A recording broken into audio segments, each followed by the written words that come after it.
porquê de começar no curso de Yorubá. Eu fiquei muito surpreso quando eu fiquei sabendo da possibilidade. Há algum tempo, acho que desde o colégio, que eu buscava conhecer mais de parte das minhas origens. Então, quando eu vi curso de Yorubá, eu fiquei encantado. É, Já estava me aproximando, de certa forma, com a religião afro-brasileira, também algumas vertentes. E já estava ouvindo diversas músicas. A música foi um dos primeiros fatores, elementos que me chamaram a atenção.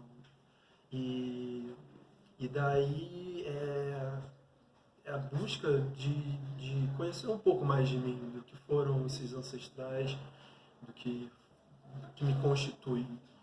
E ao longo desse conhecimento, ao longo dessas aulas, é, esse, essa conversa e questionamento foram muito importantes para mim.